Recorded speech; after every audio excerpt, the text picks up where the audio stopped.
میں رمضان کا مسئلہ اسی بات سے حل کر دو. جاؤ علم فلکیات والوں سے پوچھو, موسمیات والوں سے پوچھو. آج کی جدید ریسرچ یہ کہتی ہے کہ سورج طلوع پہلے ہوتا ہے, زمین پہ نظر 9 منٹ بعد آتا ہے. انہوں نے دلیل دی, انہوں نے کہا جو سورج کی پہلی شعاع سورج سے نکل کے زمین تک پہنچتی ہے تو زمین کے ٹائم کے مطابق اسے 9 منٹ کا دورانیہ چاہیے سورج سے نکل کے زمین تک پہنچنے.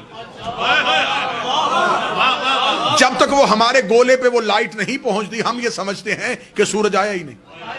شعاع بتاتی ہے کہ وہ آ گیا ہے. کوئی تو بندہ ہوگا.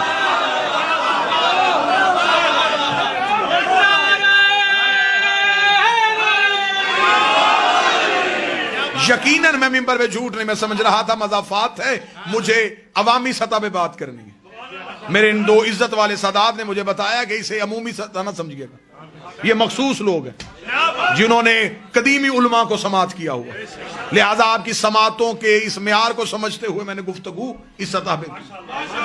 انہوں نے کہا سورج سے نکلتی ہر 9 منٹ بعد آتی ہے. 9 منٹ تک دنیا میں اندھیرا رہتا ہے کیونکہ شعاع نہیں پہنچی. شعاع سورج کی دلیل ہے, دلیل ہی کو عربی میں حجت کہتے ہیں.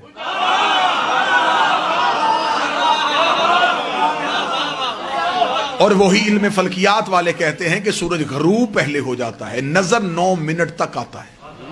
اس وجہ سے کہ وہ جو شعاع زمین پہ ہوتی ہیں ان شعاؤں کو واپس سورج تک پہنچنے کے لیے 9 منٹ کا ٹائم چاہیے.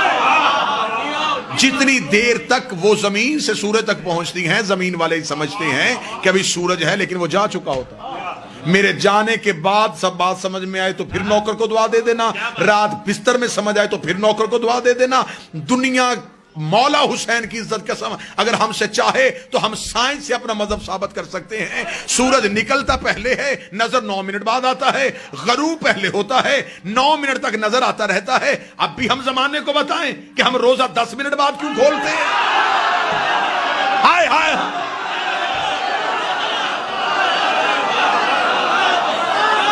ہمارے سحر و رفتار کا تعلق شعاؤں سے نہیں.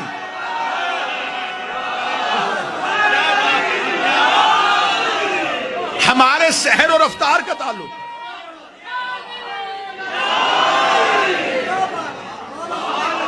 ہمارے سحر و رفتار کا تعلق شعاؤں سے نہیں, سورج سے.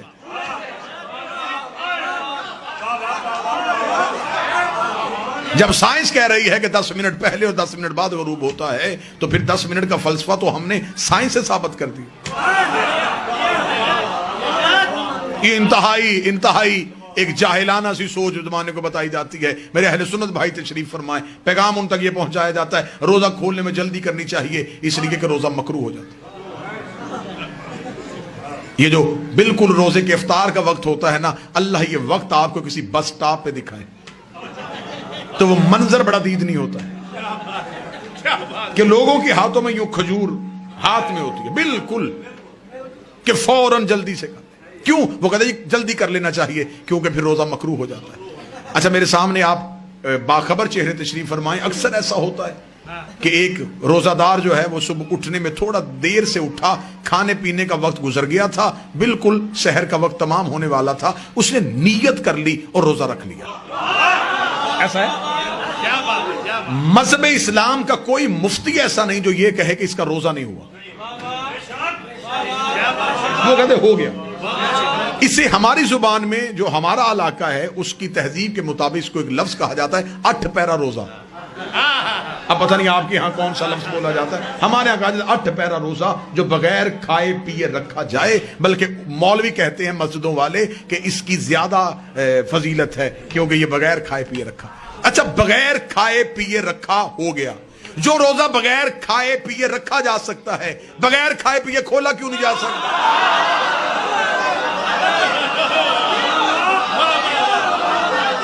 روزے کا تو اپنا وقت ہے, اس نے یہ نہیں دیکھنا کہ آپ نے کھجور کھائی ہے کہ نہیں کھائی. آپ فجر پڑھیں یا نہ پڑھیں, جب فجر کا وقت گزر جائے گا تو وہ گزر گیا. عبادات جو ہوتی ہیں یہ انسان کی محتاج نہیں ہوتی, انسان عبادات کا محتاج ہے. لیکن یہ ساری منفی سوچیں اس لیے آئیں کہ جب دین وارثوں سے چھوڑ کے اپنے جیسوں سے لوگ تو پھر یہی حالت ہو. لہذا جو بات میں آپ تک پہنچا رہا تھا، بغیر ان کے اللہ سمجھ میں نہیں آ سکتا۔ یہ رمضان کا مہینہ وہ ہے جس میں گناہگار بھی اللہ کے قریب ہونے کی کوشش کرتے ہیں۔ کیا کہا جاتا ہے اس میں سکے صاحب کہ نیت کی جاتی ہے کہ 2 رکعت نماز فجر پڑھتا ہوں قربتاً اللہ، روزہ رکھتا ہوں قربتاً اللہ۔ ہمارے ہاں اصل میں مسئلہ زیادہ یہ ہے کہ اکثر چیزیں جو ہیں ان کا تعلق جب عربی زبان سے آ جاتا ہے تو ہم اس سے بے خبر ہو جاتے ہیں۔ مثلا نیت کی عبادت کی قربتاً اللہ، نماز پڑھتا ہوں قربتاً، یہ قربتاً اللہ کیا ہے؟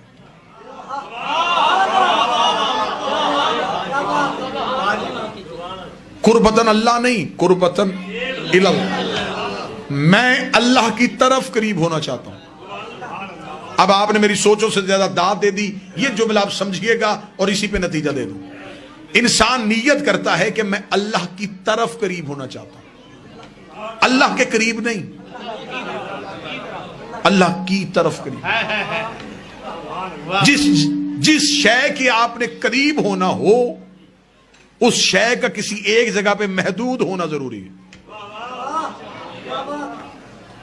مثلا میں کہوں کہ یہ جو ہوا چل رہی ہے میں اس کے قریب ہونا چاہتا ہوں تو ہوا تو چاروں طرف چل رہی ہے، میں کدھر قریب ہوں؟ میں پانی میں تیر کے کہوں کہ میں پانی کے قریب ہونا چاہتا ہوں تو کیسے ہوں گا جب میں ہوں ہی پانی میں؟ جب ہر جگہ اللہ ہی ہے تو پھر آپ کس کے قریب ہو رہے ہیں؟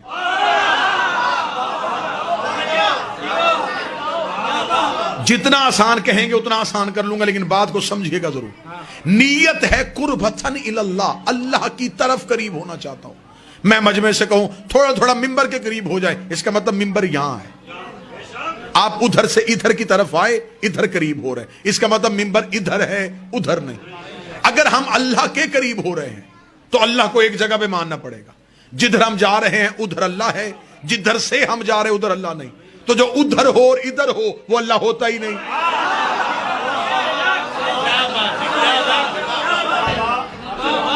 آپ کو پتہ بھی نہیں چلنا اور میں عقیدہ آپ کے کلیجے میں رکھ کے واپس آ جاؤں گا۔ ہم عقائد کے حوالے سے خود کچھ حملہ آور ہے کہ پتہ بھی نہیں چلتا، اور اس وقت پتہ چلتا ہے کہ جب ہم اس کے بالکل قریب بلاسٹ ہو جاتے کہ عقیدہ اس کے اندر اب صلاحیت کر گیا، آپ اللہ کی طرف قریب